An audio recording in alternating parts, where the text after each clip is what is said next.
Pobre jardineiro, o canal do seu amigo verde. Olá a todos, hoje vamos falar sobre preparação do solo. Podemos? Preparar o solo, este é o cerne da questão, o primeiro e talvez o passo mais importante para garantir que qualquer jardim, por mais modesto que seja, floresça de maneira vigorosa. É no solo que as raízes se fixam, buscando alimento, água e a firmeza necessária para suportar os desafios do tempo. É neste reino, muitas vezes ignorado, que o equilíbrio mágico entre ar, água e nutrientes decide se sua colheita será um sucesso ou um fracasso. Antes de se preocupar em escolher mudas, fertilizantes da moda ou tendências de paisagismo, pare, observe e busque entender o que o solo tem a dizer. Um solo bem preparado não acontece por acaso. É resultado de técnica, sim, mas também de sensibilidade, de um toque de cuidado que faz toda a diferença. Comece pelo básico, limpeza. Remova tudo que não deveria estar lá. Ervas daninhas? Puxe-as sem misericórdia, pois competem com as plantas que você deseja cultivar, roubando sua luz e nutrientes.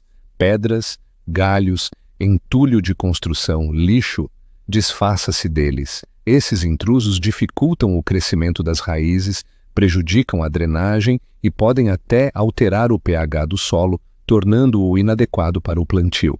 E se você estiver trabalhando com vasos, não se esqueça de verificar se os furos de drenagem estão desobstruídos para evitar o acúmulo de água e a podridão das raízes. Após a limpeza, é hora de soltar o solo para dar-lhe um pouco de ar. Use um rastelo ou um garfo de jardim e solte o solo a uma profundidade de cerca de 30 centímetros. Essa aeração é essencial para que as raízes respirem, cresçam em todas as direções e encontrem o oxigênio de que tanto precisam.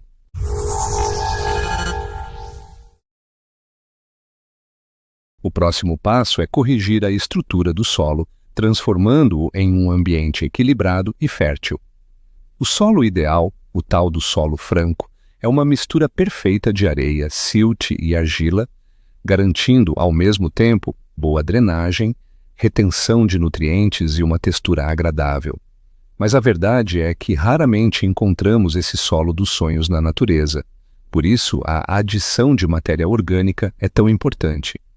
Compostos bem curtidos, humus de minhoca e esterco curtido são como um banquete para o solo, aumentando sua capacidade de reter umidade sem compactar, além de fornecerem nutrientes essenciais. Se o seu solo for pesado, argiloso, daqueles que grudam nos dedos, adicione materiais que ajudem na aeração, como perlita, areia grossa de construção ou casca de arroz carbonizada. Esses elementos criam pequenos espaços de ar que facilitam a respiração das raízes e promovem o equilíbrio biológico do solo.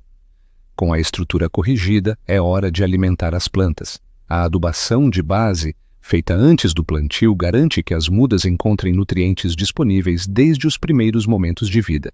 Adubos orgânicos de liberação lenta, como farinha de ossos e torta de mamona, são ótimas opções, pois nutrem as plantas aos poucos, melhorando a vida dos micro-organismos que habitam o solo. Mas atenção com a torta de mamona, ela é tóxica para animais domésticos. Então, use-a com cuidado.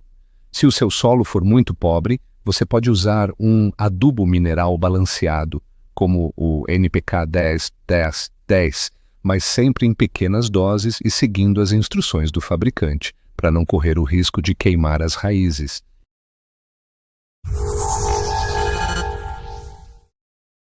Depois de adicionar todos os ingredientes, misture tudo com cuidado e paciência.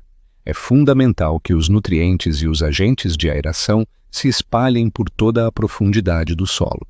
Essa mistura deve ser feita como quem prepara uma massa de bolo, de forma uniforme e sem pressa, para que cada componente cumpra o seu papel da melhor maneira possível. Quando o solo estiver bem trabalhado, nivele a superfície, criando um plano regular que facilite o plantio e a irrigação. A irrigação inicial é um passo crucial, mas que muita gente acaba esquecendo. Regue abundantemente após o preparo, para que as partículas do solo se assentem, eliminando o excesso de ar e dando início ao processo de decomposição da matéria orgânica. E depois da rega, o ideal é deixar o solo descansar por 1 ou 2 semanas. Esse período de cura permite que as reações químicas e biológicas se estabilizem, tornando o ambiente mais seguro e equilibrado para o desenvolvimento das raízes. Plantar logo após adubar pode ser prejudicial, pois os fertilizantes recém-aplicados podem liberar substâncias que queimam as raízes jovens. Ao final desse processo, o solo deve apresentar uma aparência saudável e vibrante. Um bom solo é escuro, solto e levemente úmido ao toque. Ele não forma torrões duros quando apertado e não deixa a água empoçar na superfície. Essa textura indica que o equilíbrio entre aeração, retenção de água e disponibilidade de nutrientes foi alcançado. É esse equilíbrio que transforma um pedaço de terra árido e improdutivo em um jardim exuberante. Preparar o solo é, portanto, muito mais do que uma simples tarefa técnica. É um ato de cuidado, de paciência, de amor pela natureza. Cada camada revolvida, cada adubo incorporado e cada dia de descanso contribuem para a criação de um ecossistema subterrâneo rico em vida. E é precisamente desse mundo invisível, composto por micro-organismos, raízes e matéria orgânica, que nasce a beleza visível do jardim.